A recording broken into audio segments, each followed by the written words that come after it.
Bwana Yesu kwa kuwako kwenu nyote hapa. Wale ambao ni mara ya kwanza tunaonana mwaka huu, very happy new year to you all.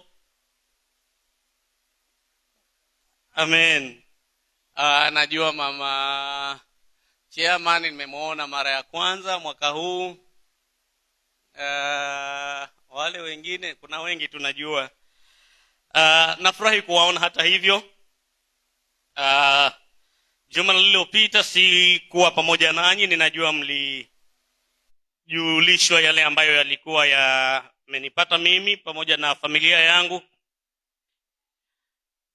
Nilikuwa nimepoteza shangazi yangu, mamangu mkubwa upande wa mama.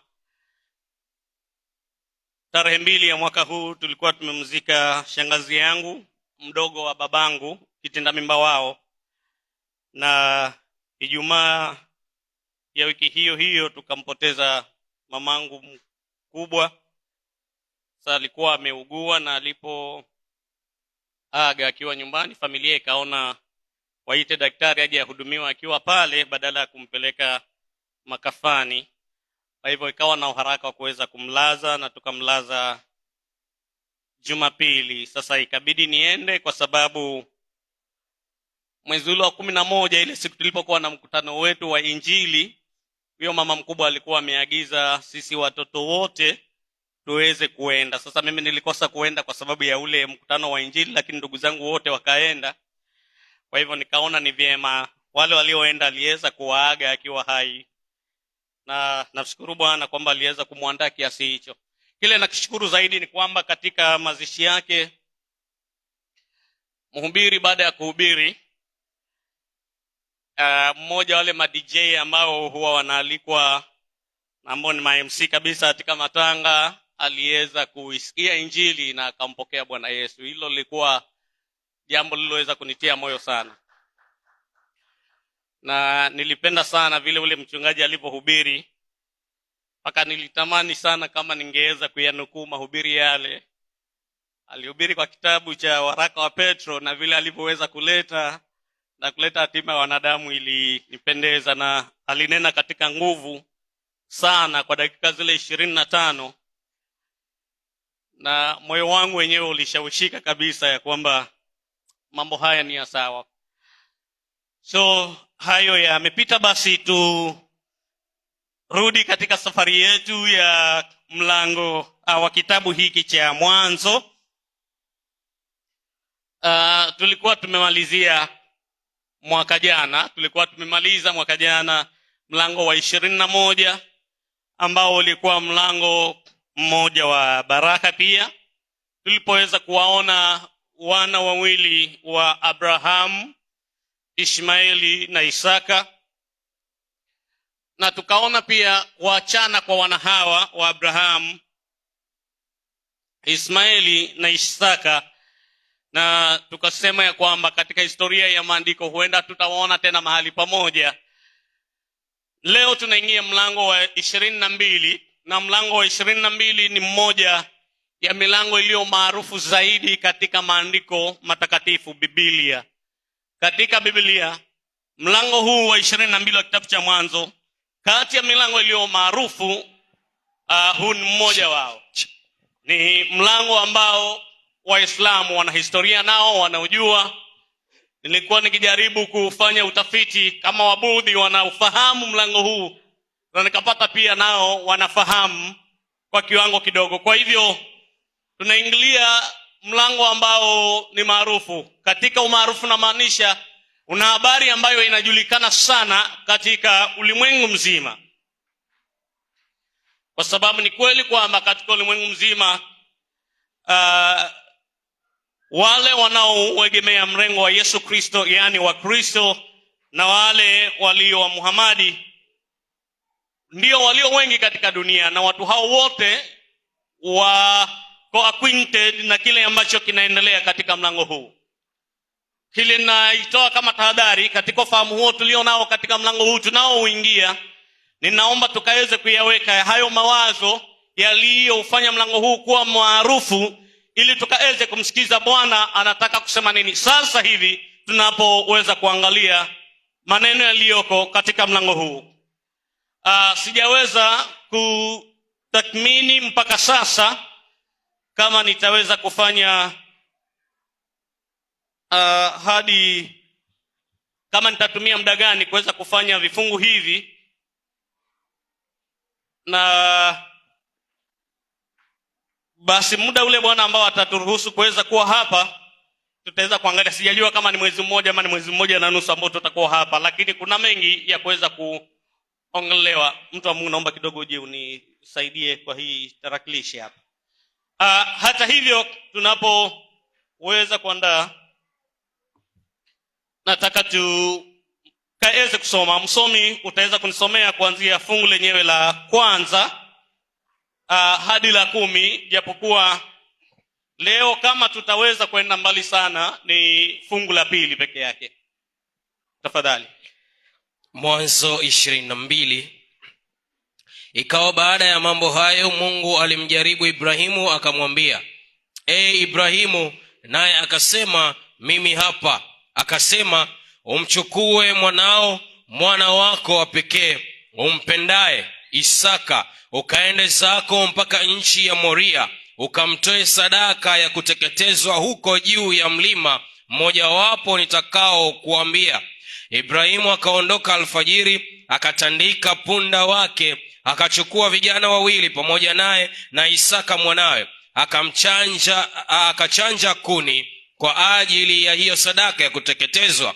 Akaondoka akaenda mpaka mahali alipoambiwa na Mungu. Siku ya 3 Ibrahimu akainua macho yake, akapaona mahali pakali mbali. Ibrahimu akawaambia vijana wake, kaeni ninyi hapa pamoja na punda, na mimi na kijana tutakwenda kule tukaabudu na kuwarudia tena. Basi Ibrahimu akazitwaa kuni za hiyo sadaka, akamtika Isaka mwanawe, akatwaa moto na kisu mkononi mwake, wakaenda wote 2 pamoja. Isaka akasema na Ibrahimu baba yake akinena, babangu. Naye akasema, mimi hapa mwanangu. Akasema, tazama, moto upo na kuni zipo, lakini yuko wapi mwana kondoo kwa sadaka ya kuteketezwa?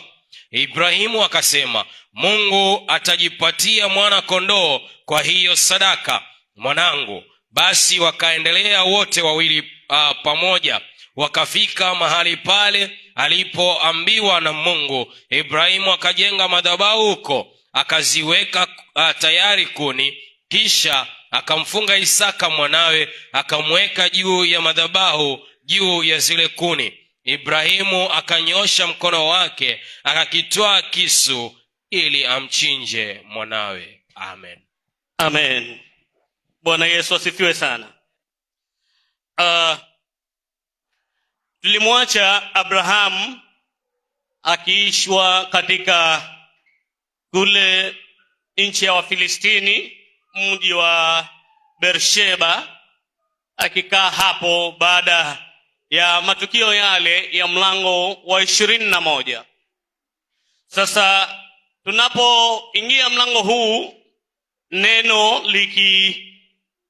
linafungua kwa maneno haya, yani likiendeleza yale ambayo yameendelea kutoka mlango wa 21, na ninasema baada ya Abrahamu kukaa kwake pale tulipomwacha Beersheba, mahali ambapo tulimwacha kama ameupanda mti ule wa mkwaju.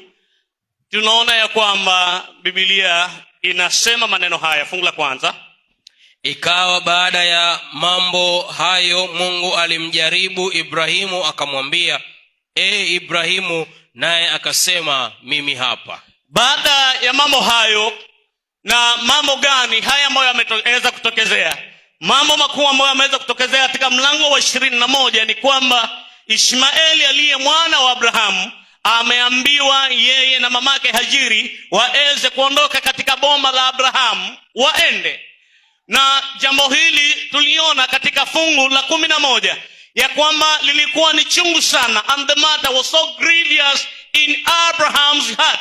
Na kwa kuwa jambo hili liliweza kumuuma Abrahamu alitafuta mahali pa kuweza kutafuta msaada wa lile ambalo Sarai mkewe alikuwa amemwagiza aweze kulifanya. Na katika kutafuta msaada wake, Abrahamu aliweza kurudi kwa Mungu kuuliza, Bwana, nifanye nini? Mke wangu Sara ananiambia nimfukuze mwanangu Ishmaeli pamoja na mamaye.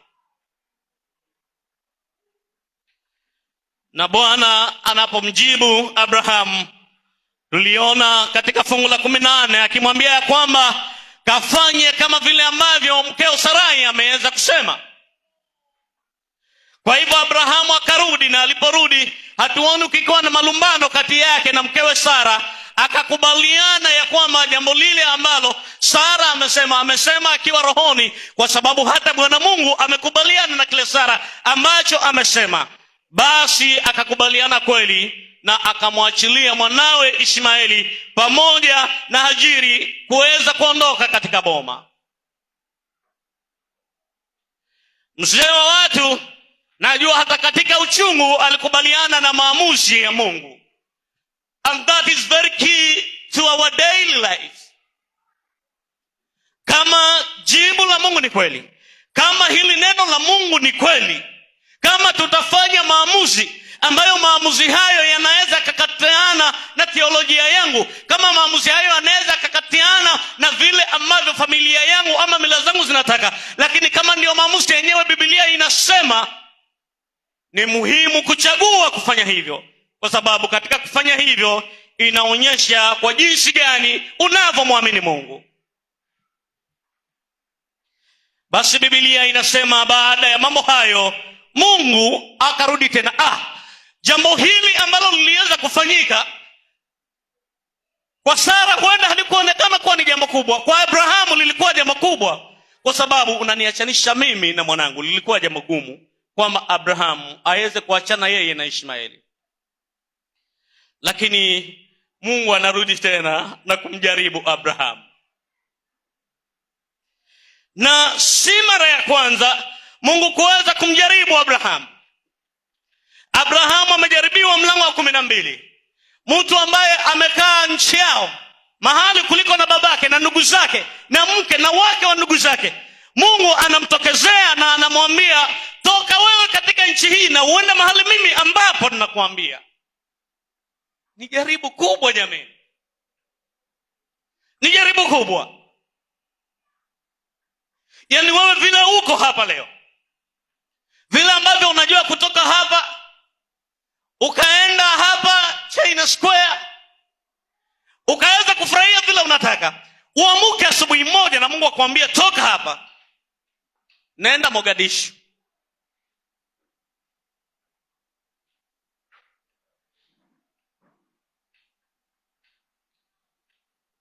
Nilikuwa nikisoma documentary nyingine juzi kuhusu mwanasiasa fulani, akawa anaelezea jambo ambalo lilimpata kama mwanasiasa, kwamba siku moja aliweza kutekwa nyara mwaka wa 1999 baada ya kuwa amechapisha taarifa, maana alikuwa mwanahabari pia, taarifa ambayo iliweza kusumbua sana, taarifa ambayo ilipelekea akaweza kuuliwa, mambo hayo mengi, akawa amewataja watu fulani. Sasa juzi alikuwa akieleza ushuhuda huu, na baadaye akawa alipowataja wale wanaohusika katika kueneza madawa ya kulevya, hawakufurahia wale mabonyenye na wakaweza kutuma. So mtu huyu akatekwa. Alipotekwa, baada ya kuteswa na akapelekwa katika ule msitu maarufu unaojulikana, mahali watu waenda wanamaliziwa hapo.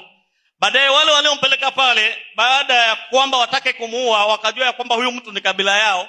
Sasa wakampiga kidogo na wakamwachia. Alipotoka baadaye kuweza kukaa, anasema siku moja akitembea, maana alienda polisi akapiga ripoti, siku moja akitembea akakutana na wale watu ambao walikuwa wamemwabduct, na alimpata kwa ofisi fulani ya kiserikali. So akarudi kwa DCI mbio kwenda kupiga ripoti kwamba yule mtu aliyenishika, wale walioniabduct, nimempata mtu mmoja.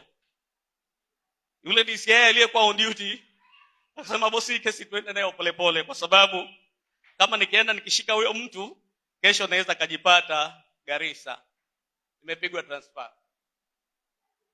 Yaani mtu anakosa kulifanya lilo sawa, kwa sababu akifikiria mahali anapoweza kupelekwa But hayo ndio mambo. Zaidi ya hayo, Abrahamu yanampata. Abrahamu anatolewa katika nchi yake na anaambiwa na Mungu ya kwamba toka katika nchi hii.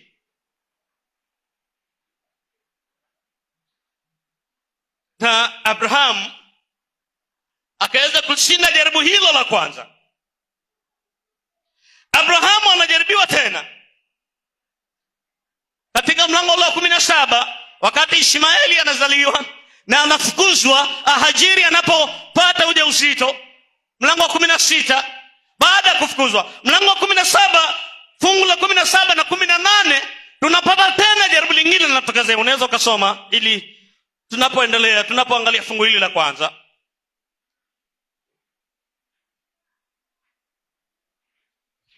Mlango 17 na 18. Ibrahimu akamwambia Mungu, lau kwamba Ishmaeli angeishi mbele yako. Mungu akasema, sivyo, lakini Sara mkeo atakuzalia. Jambo hili, unaona yale mama moyo anatokezea hapa. Abrahamu anajaribiwa, na mwishowe vile tumeona mlango wa 21 amejaribiwa tena kuweza kumfukuza mwana. Wakati Ishmaeli amezaliwa, Abrahamu anaona kama faraja kwa amepata mwana, na hata huyo pia Mungu anamwambia toka hapa. Na sasa Mungu pia anatokezea, anamjaribu tena.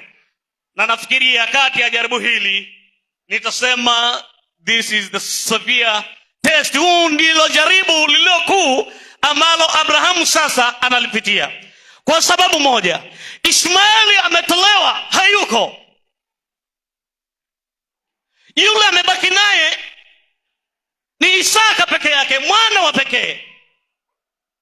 Na lile jaribu linalokuja linakuwa hata afadhali lile la kumfukuza Ishmaeli. Unajua, katika kumfukuza Ishmaeli, hata hivi tu, kama mtu wenu anaweza kupotea kwa mfano, na mzunguke police station mumkose, mzunguke mochari zote mkose, lakini hayuko. Upite mwaka, upite miaka, unajua kunaweza kuwa na mawazo kidogo ya kwamba alikufa, lakini kunakuwa na tumaini ya kwamba labda yuko hai. Kwa hivyo jaribu la Ishmaeli, hata kama hayuko machoni pa Abrahamu, kuna tumaini ya kwamba mwanangu Ishmaeli mahali yuko hai. Lakini hapa Mungu anapomtokezea Ibrahim, anamtokezea na jaribu hili, na anamwambia hivi, akasema, umchukue mwana wako wa pekee umpendaye, Isaka, ukaende zako mpaka nchi ya Moria, ukamtoe sadaka ya kuteketezwa huko juu ya mlima mmoja wapo nitakao kuambia. Amen. Yani katika lugha nyingine Abrahamu anaambiwa hivi, muue Isaka mwanao.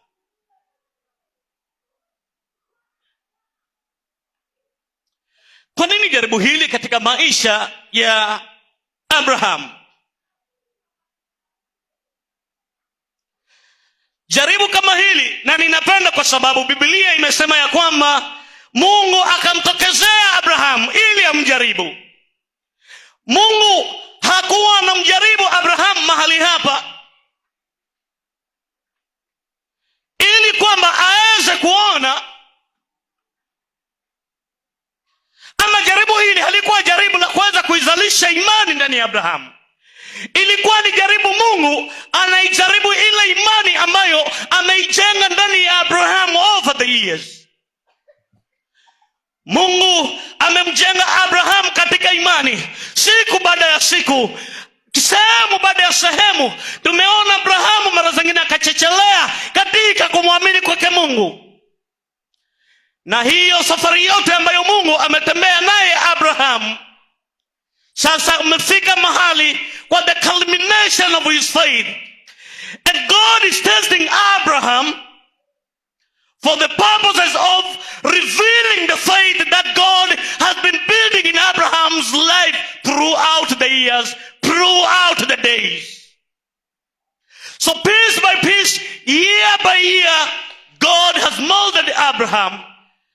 And now Mungu anataka kuijaribu hii imani iliyoko ndani ya Abrahamu ili aweze kuifunua. Nataka tuelewe hivi, wale watu ambao tumeokoka, Mungu haleti jaribu ili kwamba tuanguke.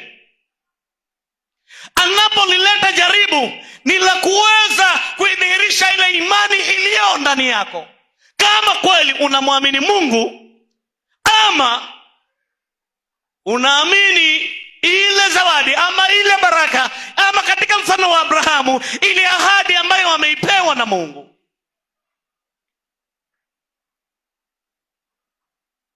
Biblia inasema hivi katika waraka wa Yakobo ya kwamba, ndugu zangu, hesabuni kuwa furaha mnapoanguka katika majaribu ya aina mbalimbali, mkijua ya kwamba huko kujaribiwa kwa imani yenu huleta saburi, na hiyo saburi basi na iwe na kazi yake timilifu, mpate kuwa wakamilifu.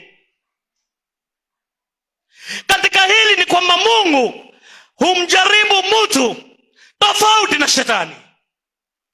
Shetani huweza kumjaribu mtu uendelee kukaa katika dhambi. Mungu hujaribu aweze kuleta kuona kipimo cha imani yako kwake yeye Mungu.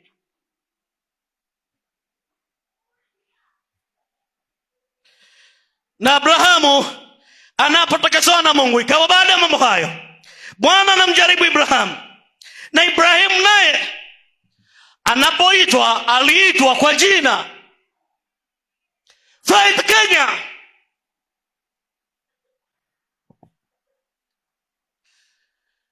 Carrington Odor. Abrahamu akaitika kwa haraka sana, akasema maneno haya Abrahamu, here I am. Nisome jibu lake, fungulo la kwanza. Ibrahimu naye akasema, mimi hapa. Mimi hapa Bwana. Mimi hapa kumaanisha nini hasa? Mimi hapa kumaanisha kwamba niko tayari kufunzwa nawe Bwana, niko tayari kutii kile usemacho Bwana. Mimi hapa kumaanisha kwamba I am ready to surrender to the will of my God.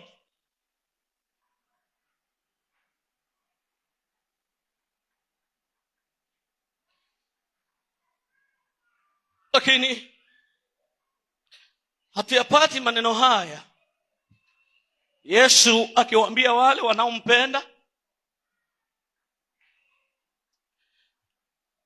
Yaani huko kumtii yeye ni jambo la maana sana.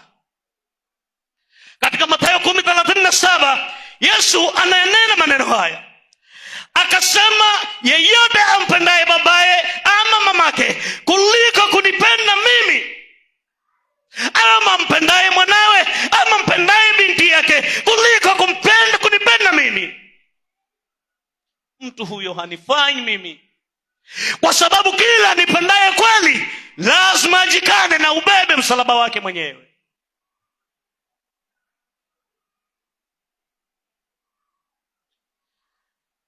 Abraham anaambiwa maneno haya, fungu la pili na Mungu.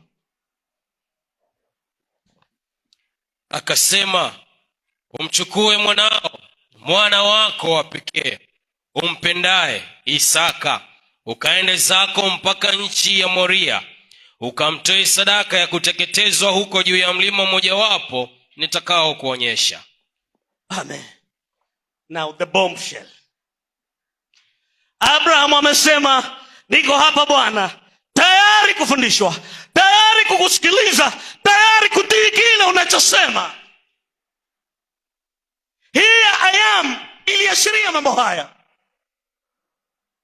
Niko hapa Bwana. Na watu la Agano la Kale walijua kuitika sauti ya Bwana namna hii. Unamkumbuka mtoto Samueli katika malezi yake na Eli? Bwana alipomtokezea na kumuita, na yeye akawa hajui vile inavyopaswa kuitika watu wanapoitwa na Bwana, mpaka alipoambiwa na Eli ya kwamba sasa akikuita tena, sema hivi, mwanangu, niko hapa Bwana, mtumishi wako, sema nami.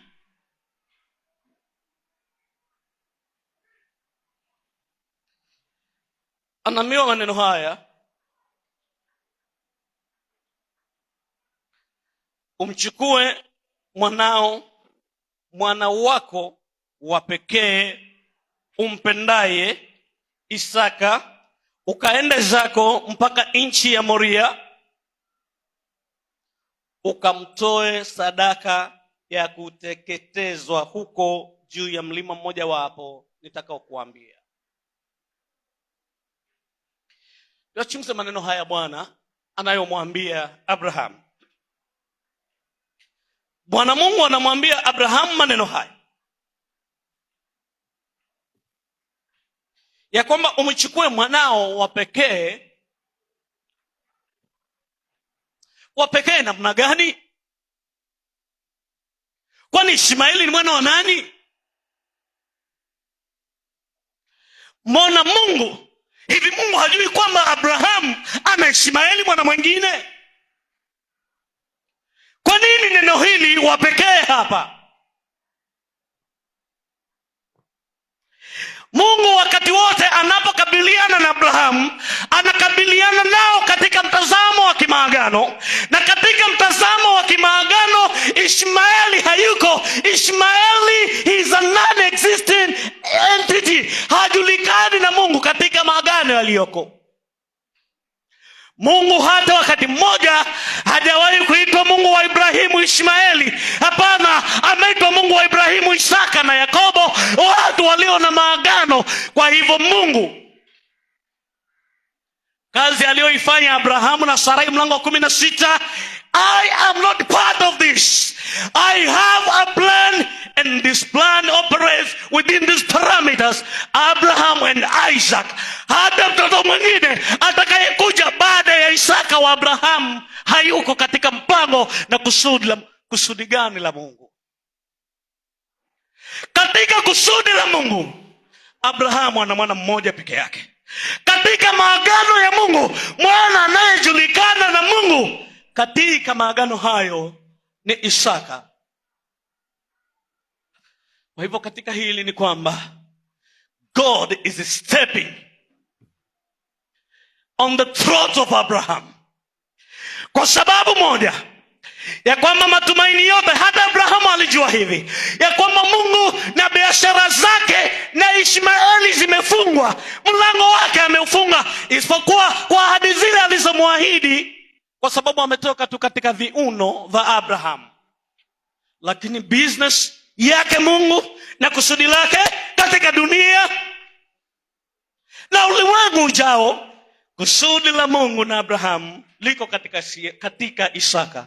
Kwa hivyo Mungu anatokezea kulithibitisha neno lake ya kwamba mimi biashara yangu iko katika Isaka.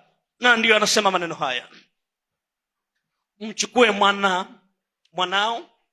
wako wa pekee umpendaye.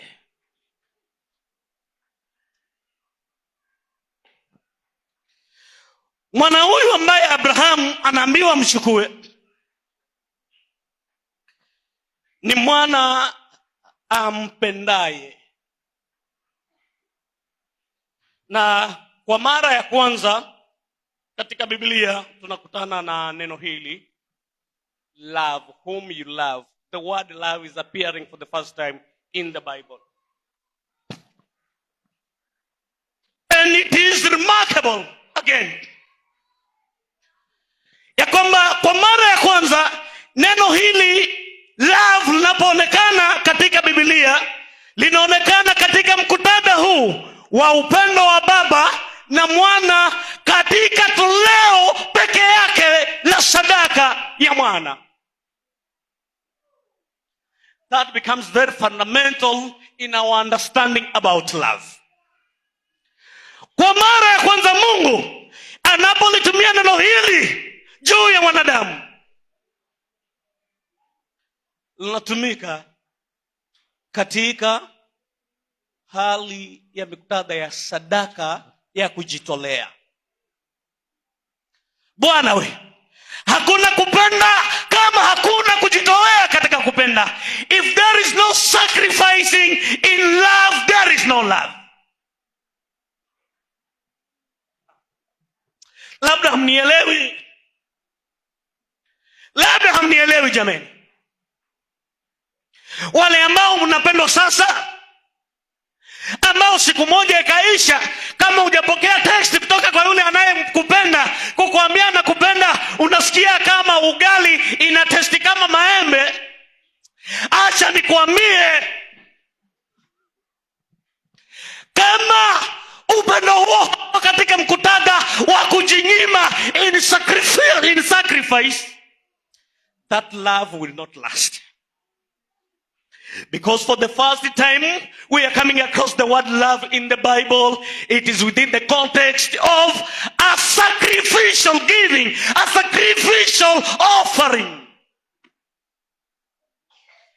Unajua namaanisha nini ninapokuambia ya kwamba sasa hivi ugali una testi kama embe changa kwa sababu hujaambiwa kuwa nakupenda? Unapoingia katika ndoa, hiyo text hutaipata. Kuna siku itaisha, hutaipata. Siku nyingine mke wangu amenipigia simu akaniambia nakupenda. Nikashtuka, sema Naambia nini vile? Amani, tuna polisi aje achunguze, labda umeshikwa mateka useme hivyo.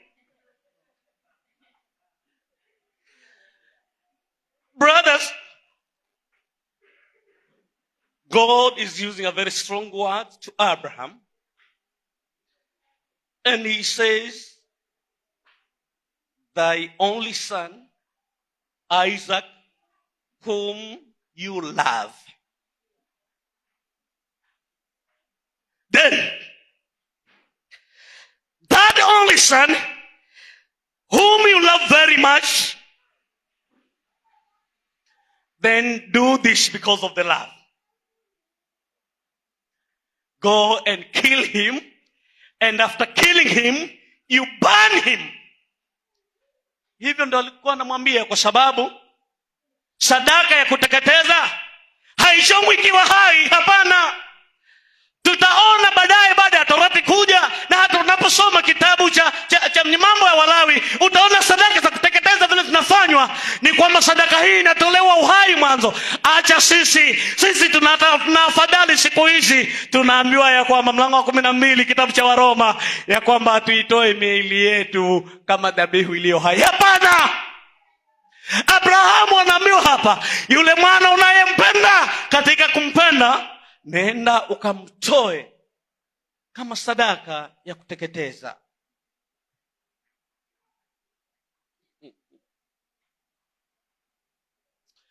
Yohana 3:16, another remarkable chapter in the Bible, ambayo inajulikana huenda hata na walevi. Walevi wanajua ile kunywa kidogo, hiyo wanaijua sana. Kunywa kidogo kwa ajili ya tumbo yako. Another remarkable chapter in the Bible. Fungu lio maarufu. But look at the words in John 3:16.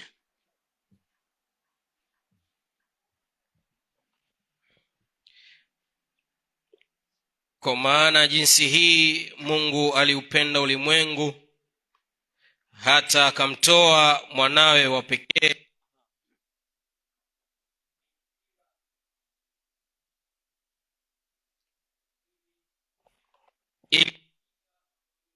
Tumia kipaza sauti kingine.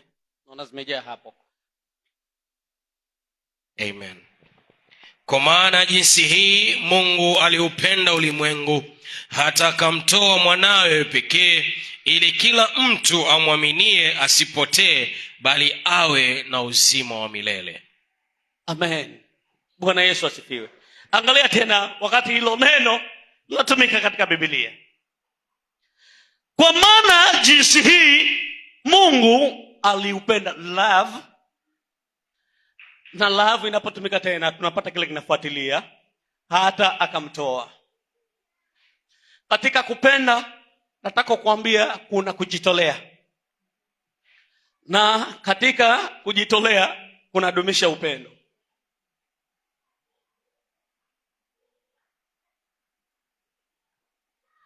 Sijui kama unanielewa. Kile nakwambia ni kwamba acha hizo story za ugali kuwa uchungu, mpaka nyama tu nzuri kabisa na ugali inashindwa kuingia kwa kuwa tumbo linawaka, sababu hujaambiwa na kupenda tu.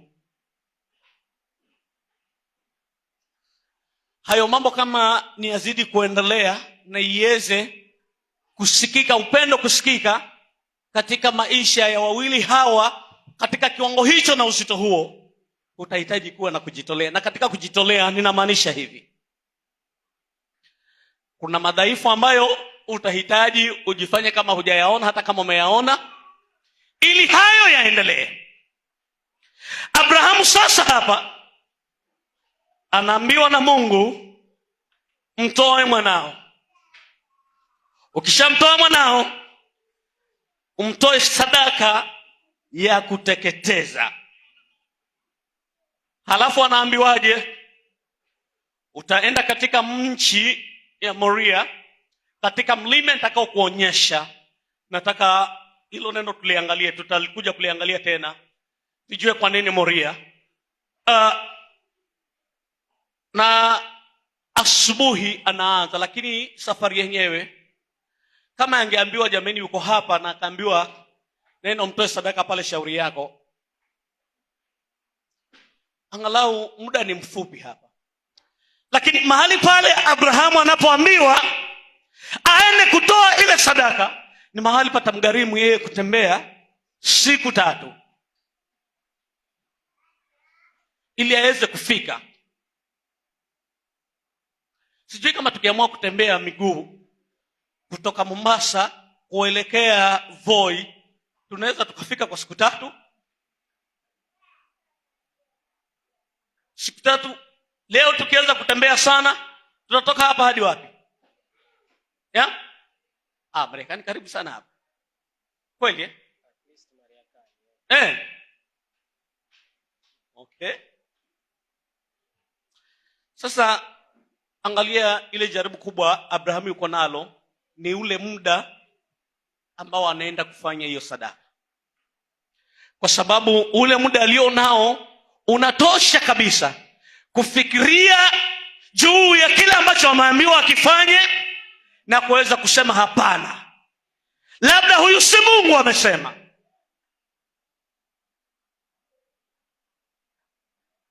Hapana, Mungu hawezi kuniambia nifanye hivi.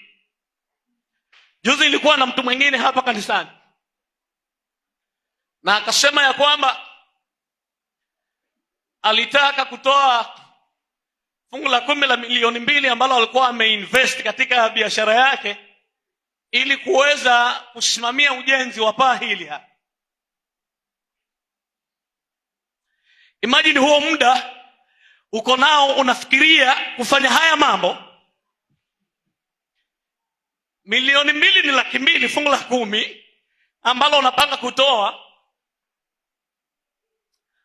Halafu niko na biashara ambayo kama nikaweka hizi kama mimi hadi sasa hivi ni 200,000. Abrahamu huo ndio muda yuko nao to think over and over again. Yaani Mungu alimpea muda katika jaribu hili ya kwamba aweze kuamua kufanya otherwise na kile ambacho Mungu amefanya, amemwamrisha kufanya. Lakini Abraham anafanya maneno haya,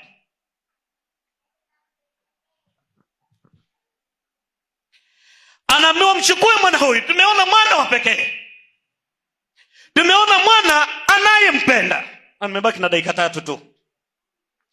Abrahamu anaambiwa kitu kingine hapa, pale mahali pa kuenda. Na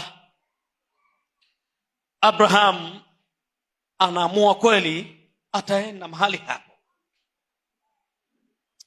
Ni nini kile kitu ambacho kiko katika moyo wa Abrahamu kumhusu Mungu? Abrahamu ni nini anachokijua kuhusu Mungu ambacho mimi na wewe hatujakijua?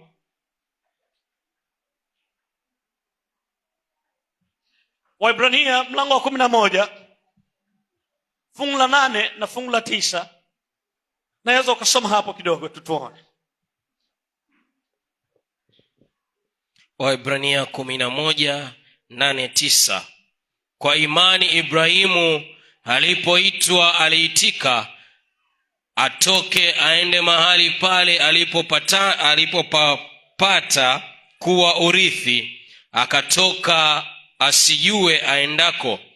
Kwa imani alikaa ugenini katika ile nchi ya ahadi, kama katika nchi isiyo yake, akikaa katika hema pamoja na Isaka na Yakobo, warithi pamoja naye kwa ahadi ile ile. Rudia tena hilo fungu la 8. Lisome polepole vizuri. Kwa imani Ibrahimu alipoitwa aliitika, atoke aende mahali pale atakapopapata kuwa urithi. Akatoka asijue aendako. Biblia inamtaja Abrahamu hivi, na labda hili ndio jambo Abrahamu analijua kuhusu Mungu ambalo hatulijui. Hata alipokuwa katika nchi ya Wakaldayo, Biblia inasema ya kwamba alipoitwa aweze kwenda mahali ambapo atapapata kama ahadi, lakini Biblia inasema ni kwa imani. Ni kwa imani alipoweza kuitwa. Abrahamu alikuwa na imani mno iliyodhabiti ndani ya Mungu, hivi kwamba kitu kingine chochote, it wouldn't matter. Whatever God says, he took God for his word and by his word. Abraham alimchukulia Mungu kwa neno lake na katika neno lake. Huko ndio kumwamini Mungu. Katika kumwamini Mungu ni kuamini ya kwamba yeye anayesema ninamwamini hawezi akafanya kinyume cha kile ambacho anafanya. Hivyo basi mtu akifikiria katika kiwango hicho, neno la Mungu kwake linakuwa ni kama sharti. Neno la Mungu kwake linakuwa ni kama kisu kinachodunga moyo wake, kwamba anapokosa kulifanya anaumwa sana moyoni mwake. God speaks to Abraham in phrases. Take now your son.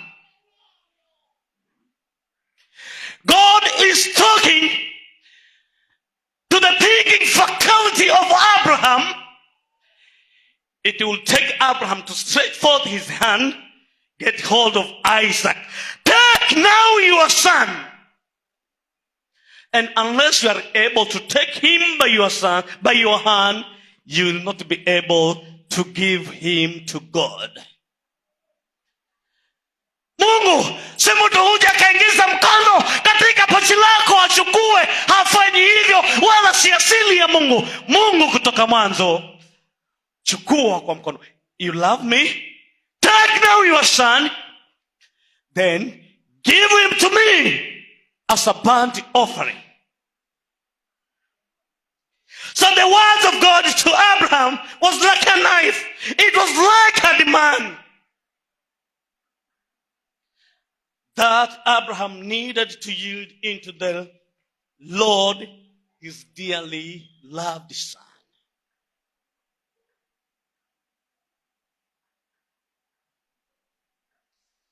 Brothers, sometimes what God tells us to do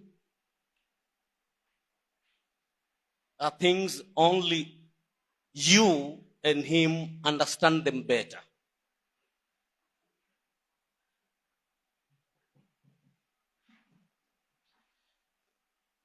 Wakati ule niliposikia moyoni mwangu kwamba nichukue ile tukutuku yangu ambayo ilikuwa inanitengenezea pesa na nimpee Apostle, nilichukua na nikampa. Nilikuja kuambia mke wangu baadaye kwamba nimeongozwa na Mungu kwamba nimpee Apostle hii tukutuku, and that is it. There is nothing more.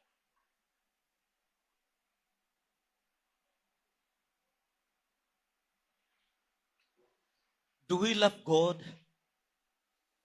Do we have faith in God? Vitu viwili vile tumevipata katika mlango wa Waebrania ni kwamba vimetajwa.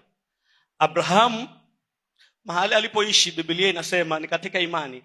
Alikataa hata kujenga nyumba ya kudumu, aliishi katika hema kwa sababu ana imani ya kwamba anapita kuna mji mkuu anaotazamia mbinguni.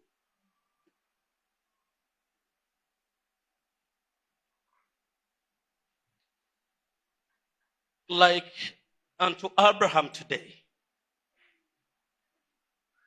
can we yield our lives to God regardless of the pain that we may go through, regardless of the shame that we may even go through? Can we yield? Tunaweza basi kukubaliana na Mungu katika matakwa yake, hata licha ya aibu tutakayopata na hata mateso tunayoweza kuyapata.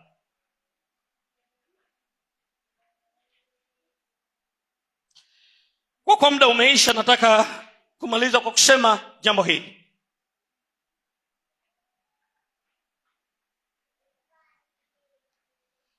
Abraham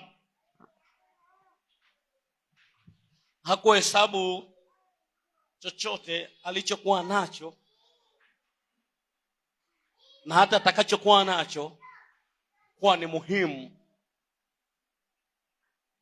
kuliko agizo la Mungu. Nataka kualika kwa Mungu huyu ambaye Abraham aliweza kumwamini katika kiwango hiki. Tunaagizwa katika andiko takatifu, kama itafika mahali uhitajika kufanya maamuzi yaliyo matamu sana lakini hayakubaliani na maandiko, chagua kufanya yale yaliyo machungu sana yanayokubaliana na maandiko. Kwa sababu Mungu anapotoa unabii akimwambia Yeremia katika kumzaa kwake, kuumbwa kwake, na anapomuita katika huduma ya unabii, nafikiria ni fungu la 5 mlango huo wa kwanza, alimwambia maneno haya, kama itakuwa nimekosea utaweza kuangalia, ya kwamba kwa maana mimi huangalia neno langu na kufuatiliza ili niweze kulifanya.